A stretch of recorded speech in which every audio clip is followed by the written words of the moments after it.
Hello, I'm Richard Seltzer. I'd like to share with you a story that I started 30 years ago and which I finally finished today. Tiger in the Intercom. New boy. Nothing in the project seemed to work. Doors didn't open, windows didn't shut, even some of the grown-ups were broken. They just sat on the steps and stared and didn't work. Then the new boy moved in. The first time that Mary and Georgie and Joanna and Freddie saw the new boy, he was sitting on the steps doing nothing like the grown-ups. Freddie asked, "Gosh, Mary, is he broken too?" "I don't know," answered Mary. "I've never seen a broken kid before. I thought only grown-ups got broken. Georgie, go take a closer look." So Georgie crept up close to the new boy, but the new boy didn't say a word, didn't even turn his head. Then Georgie turned and ran, and they all ran to their favorite hiding place behind the old black car with no windows. "Did he see you?" asked Mary. "No," answered Georgie. "Then why did you run, silly?" "Because he couldn't see me," answered Georgie. "What?" asked Mary. "I think he's blind," said Georgie. None of them, not even Mary, had ever seen a blind boy before. If he can't see us, why are we hiding?" asked Freddie. They all laughed, but none of them stood up and stepped out. There was something scary about a blind boy. Lisa and Sandy. No one talked to the new boy, but he was always around, listening like a spy. He must have learned their names by listening, so the twins weren't surprised when he greeted them. "Good morning, Lisa and Sandy." "Which one am I?" Sandy asked him with a laugh. Nobody could tell the twins apart, not even Mary, who was always asking them, "Which one are you?" But the new boy answered, "Sandy, of course." "That's just a lucky guess." "No. Do you think I'm a fool? I know who's who." "How could you know?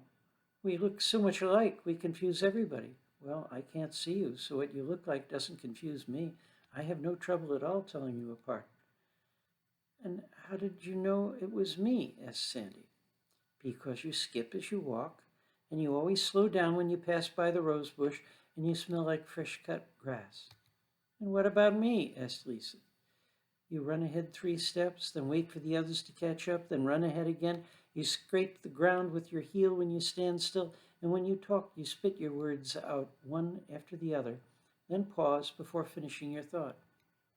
The twins were delighted that he knew them both so well, and that he liked them each for different reasons and in different ways, not just together as twins.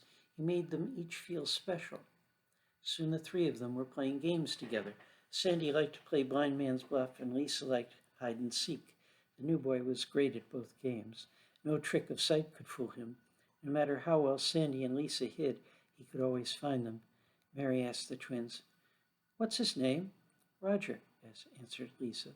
"But we call him New Boy," added Sandy. "He doesn't see things the way everybody else does," said Lisa proudly.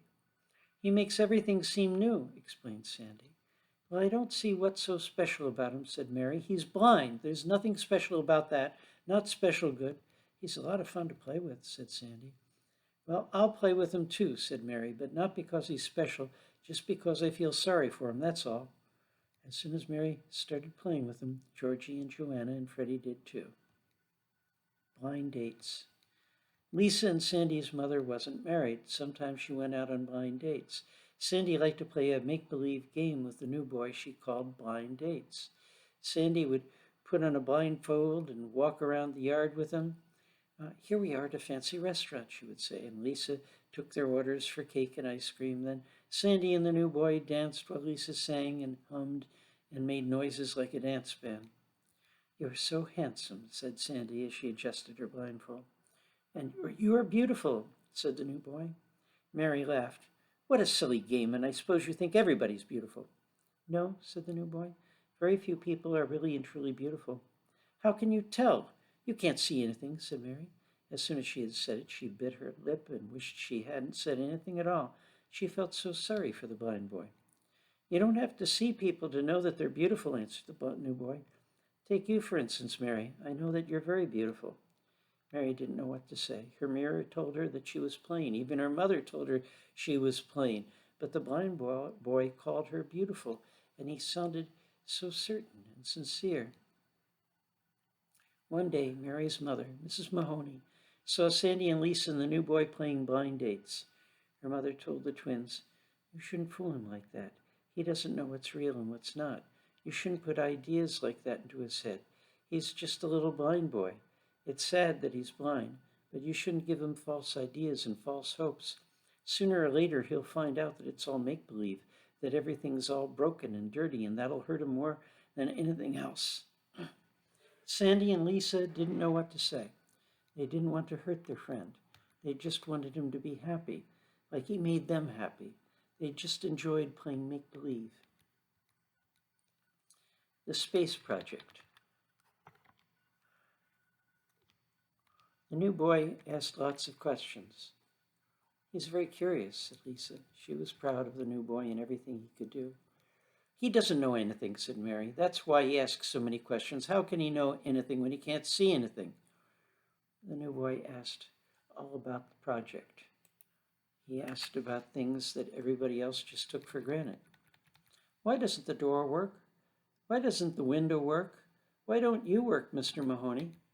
Mr. Mahoney, Mary's father, didn't know what to say. He was one of the people who just sat on the steps and stared. Mary didn't know what to say either. You're silly, she blurted out to the new boy. You're always asking the wrong kind of question. Nobody knows why things are the way they are. Why not? Asked the new boy. Because, said Mary, just because. Don't be such a silly. Ask real questions. What's a real question? Ask where we are. Where are we? Asked the new boy, and he sounded like he really didn't know. We're in the project, answered Mary proudly. What's the project? It's a big building with lots of families just off the freeway. And where's the freeway? In the city, of course, answered Mary. And where's the city? Asked the new boy. Don't you know anything? Asked Mary. The city's on Earth, of course. Are you sure? Asked the new boy. Well, everybody lives on Earth, said Mary. Everybody but astronauts and spacemen. Are you sure this isn't a space project? Asked the new boy. Mary laughed, but Lisa and Sandy didn't laugh. They knew that the new boy was special. They looked around at the high walls of the project. They had never wondered before, but now they wondered, what was the project really? Where were they really? Tiger in the Intercom. Freddie didn't talk very often, especially with Mary around. Mary knew so much that he was afraid to let her know how little he knew. But one day Freddie said, I think there's a tiger in the project. Don't be silly. Tigers live in jungles and zoos and circuses. But I heard a tiger. Where did you hear him? Asked the new boy. I think he's in the intercom, said Freddie. Freddie led everybody up to his family's apartment and showed them the intercom. Voices come out of there, said Freddie. People's voices. Sometimes a tiger's voice. Mary said, oh, silly, that's just an intercom like any other intercom. It's like a telephone. You use it to talk to people downstairs by the door. But I heard a tiger in there, said Freddie. Don't be silly, said Mary. And she pushed the button and the intercom roared and everybody shrieked and jumped back except Mary and the new boy. That's just static, said Mary. It's broken so it makes noises like that. Can you do that again, please? Asked the new boy. Mary pushed the button again, and again the intercom roared, and again everybody shrieked and jumped back except Mary and the new boy. Gosh, you're lucky, Freddie, said the new boy. Lucky? Asked Mary. Sure, he's got a Bengal, said the new boy. A Bengal? Asked everybody. Yes, that's a very special tiger. That's a tiger from India. Most intercoms have just ordinary tigers, but Freddie's intercom has a real Bengal tiger. You can tell by the sound of his voice. Mary pushed the button again, and again the intercom roared, but this time everybody got really close so they could hear better. That's just static, insisted Mary. But Freddie asked the new boy, is he dangerous? No, said the new boy. He's there in the intercom to protect you. He scares away ghosts and goblins and monsters. Freddie pushed the button and listened close. Golly, he said, that is a Bengal. How the tigers got into the intercoms. Freddie was proud. There was a tiger in his intercom, a very special tiger, a Bengal tiger, all the way from India. The other kids in the project had tigers in their intercoms too, all except Mary. Mary just had static in her intercom. Her intercom just didn't work right. The tigers scared away ghosts and goblins and monsters. Each night, all the kids except Mary left out saucers of milk for their tigers. Freddie asked the new boy, "How did the tigers get into the intercoms?" Mary mocked him. "Oh, silly, how can you believe such nonsense? Tigers only live in jungles. Tigers don't live in intercoms." "Mary's partly right," admitted the new boy. "Tigers used to live only in jungles. Then people came and chopped down the trees and dug up the grass and built roads and shopping centers, and there wasn't any jungle anymore. Some of the tigers got jobs working for zoos and circuses, and the other tigers went around with stray dogs and cats looking for scraps of food and people's garbage. It wasn't a very happy life. Often they went hungry and cold, and they felt useless. Then one day a man came and told them about the space project. He said there was going to be a city way out in outer space, and the best and luckiest kids and grown-ups were going to get to live in that city.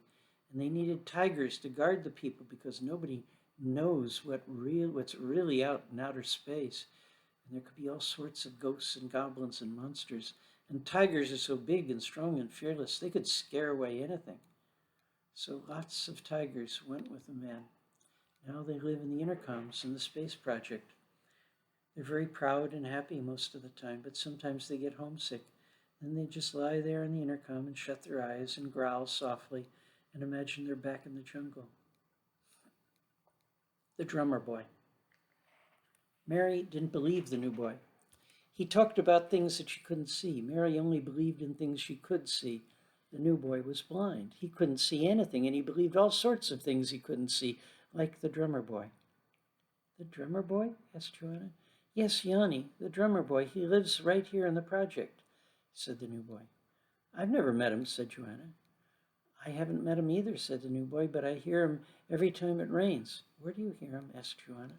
"Right outside my window, down by the trash cans." "I don't believe it," said Mary. "Oh, Mary, you never believe anything," said Joanna, and she asked the new boy, "What's Yanni like? Do you think he'll teach me how to play the drums?" "I don't know," said the new boy. "He keeps to himself. He only comes out when it rains." "I wonder why I haven't heard him," asked Joanna. "You've heard him, silly," said Mary. "I bet it's just the rain beating on the trash cans." "Mary's partly right," admitted the new boy. "He sounds just like the rain beating on cans. He's a fantastic drummer. It's awfully hard to sound like the rain beating on cans. It's a very special beat." "Oh, silly, why would anybody sit out in the rain and play the drums?" asked Mary. "Because the rain makes him sad," said the new boy. "He always plays the drums when he feels sad. He used to live back on Earth when there were jungles and forests and fields, when tigers and lions and monkeys and kids all played together. Then the jungles and the forests got cut down. People built roads and parking lots and shopping centers.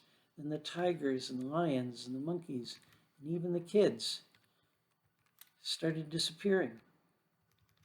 Soon there was nobody around but grown-ups and cars and a few stray dogs and cats and Yanni.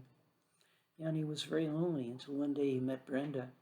It was in a parking lot. She was playing with old cans and invited Yanni to join her. They piled the cans high like big buildings and knocked them over to make new buildings, just like grown-ups do. Then it started raining, and Brenda's mother came and drove off with her, and Yanni was left alone, with the rain beating on the old cans. He never saw her again. Yanni likes it here in the project, out in outer space. Here he can play with his old friends, the tigers and the intercoms. But he misses Brenda, and whenever it rains, he goes out and plays his drums, making a beat just like rain on old cans. Brenda and the Bears. Drumming on a little tin can with her fingertips, Joanna asked the new boy, "Where's Yanni's friend Brenda? Why did he never see her again?" "She's out hunting for bears," answered the new boy. "Bears?" asked Georgie, jumping up and looking around. "Doesn't she miss Yanni?" asked Joanna. "After all, he's so handsome." "Handsome?" asked Mary. "How can you say that when you haven't even seen him?" "Handsome is as handsome does," answered Joanna, drumming on her tin can, "and he plays the drums like no one in the world." "Where are the bears?" asked Georgie, looking cautiously in the dark corners of the project. "If I knew," said the new boy, "I'd tell her, and she wouldn't have to look for them." "Why does she want bears?" asked Joanna. "There's no explaining why people love the people and creatures they do," said the new boy. Joanna loves bears like Yanni loves tigers. When all the animals disappeared from Earth, it wasn't Yanni she missed the most, and it wasn't the tigers. No, it was the bears. She's been wandering ever since, looking for the bears. She passed by here last week. I recognized her footsteps, but she didn't stop to meet us, and she didn't notice Yanni. She looked for the bears in all the dark corners and in all of the intercoms. Joanna said, she must have been awfully sad when she left alone. I don't think so, said the new boy. She likes looking for bears. When she left, she was singing to herself, tiger here, tiger there, found a tiger, lost a bear. A puppy for Georgie. I want a bear, said Georgie. Mary laughed. Joanna kept drumming on her tin can, humming, tiger here, tiger there, found a tiger, lost a bear. I like tigers, said Freddie proudly. Bengal tigers. Tigers are neat, said Georgie, but I want a bear like Brenda. And what would you do with a bear, laughed Mary. I don't know. I don't know what I'd do, admitted Georgie. A puppy would be nice, said Sandy, smiling. Yes, said Georgie, smiling back at her. That's what I really want, a puppy. New boy, where can I find a puppy? I don't know, said the new boy. I haven't heard any dogs around the project. Of course not, silly, said Mary. Dogs aren't allowed here. I don't want a big old dog, said Georgie. I just want a puppy, a little puppy. He wouldn't bother anybody. I think I have an idea, said Mary. She was very proud that she had an idea. For a couple of weeks now, the new boy had been the only one with ideas. She walked around the yard, picking up old scraps of wood and broken chairs and boxes and piled them all in a dark corner. There, that's your doghouse, Georgie, she said proudly. Doghouse? Asked Georgie. Well, call it a puppy house, but where's the puppy? Asked Georgie. Don't worry, he'll come, explained Mary. When you build a birdhouse, you don't worry where the birds will come from. If you build a good house, they'll find it and move in. Well, it's the same thing with puppies. Gosh, said everybody. Even the new boy was impressed. So they all pitched in and helped patch up leaks in the roof. They made the house strong enough to keep out the wind and the rain. They put big juicy bones inside the house. They made the opening just big enough for a little puppy to crawl through. 2 days later, a puppy moved in. It was very happy with its new home, so happy that all it said was, yip, yip, yip. That's yes in puppy language, explained the new boy. So Georgie named him Yup the Pup. But Georgie wondered where Yup the Pup had come from. Oh, he's just a stray, said Mary. The new boy said, only the very best strays were chosen for the space project. Oh, of course, said Georgie. He's the very best of strays. Mr. Mahoney. Mary talked the most. She had answers for most everything. When she gave an answer, there was no need to look any farther, no need to wonder any more. Mary knew what she was talking about. The new boy asked the most. He was blind, and he had questions about most everything. Mary's answers weren't enough for him. Every answer raised a new question. There seemed to be no end to his questions. The new boy's questions drove Mr. Mahoney from one doorway to another to another. Look, kid, he said. I don't have any answers. I don't pretend to have any answers, and I don't want to hear any more questions. But the new boy was everywhere and always asking, why is everything broken? Why doesn't anybody know how to fix windows and doors and people? Mr. Mahoney said, look, kid, I'd like to help, but I don't know any more. I used to know how, but I can't now. Just look at me. But the new boy couldn't see, so the new boy couldn't see any reason why Mr. Mahoney shouldn't try to do something. So the new boy just kept asking until one day Mr. Mahoney got up, got out of the old black car without any windows, started up and drove away. Mrs. Mahoney came running downstairs, shouting and crying. Now you see what you've done, she said to the blind boy. Can't you leave well enough alone? Mary didn't know what to say. The old black car without any windows had been her favorite hideaway. The car hadn't worked in years. Her mother had told her that it couldn't work. She knew that it couldn't, but now it worked. Even Mary couldn't help but wonder. The next day, Mr. Mahoney drove back.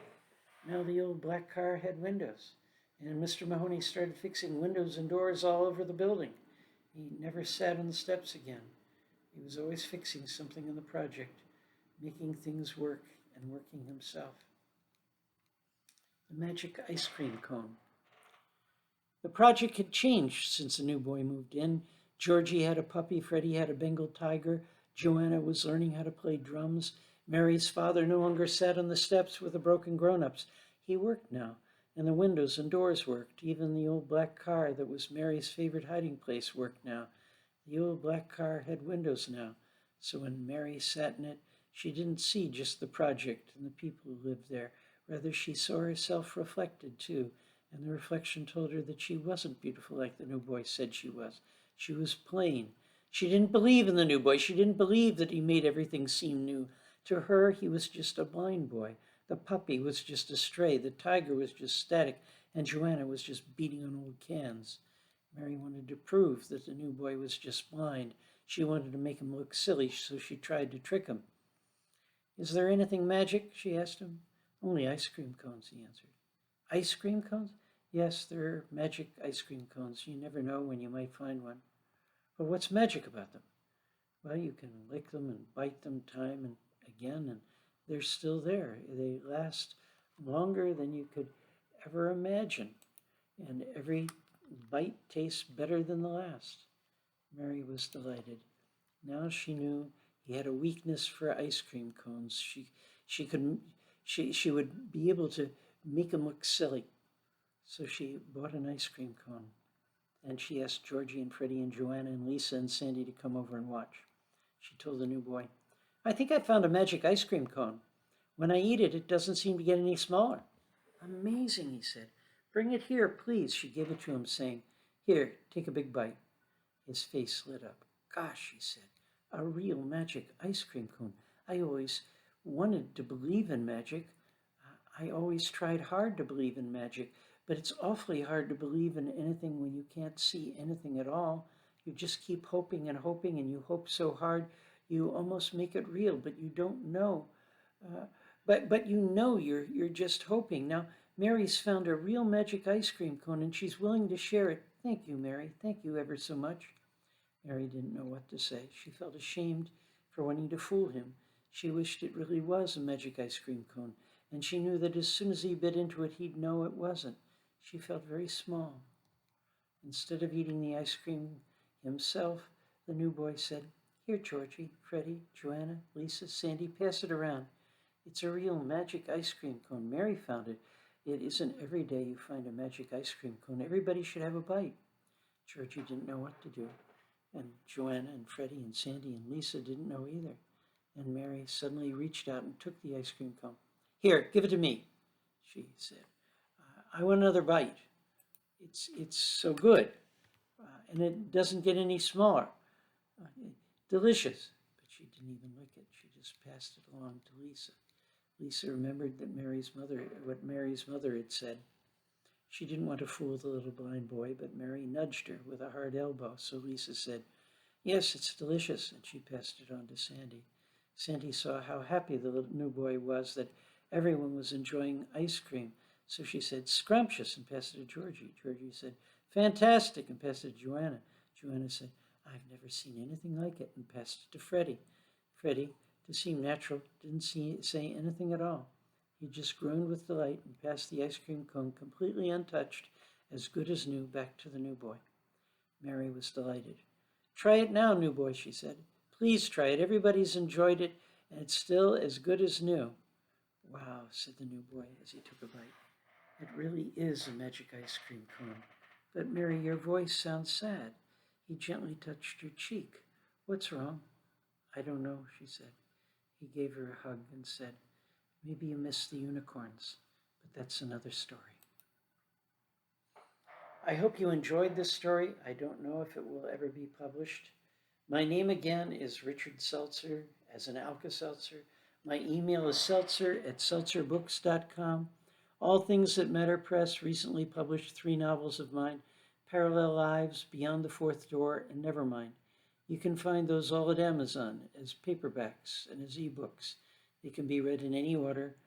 They are independent stories with overlapping theme and styles. Each presents a different view of reality, a different way of trying to make sense of the mysteries of life.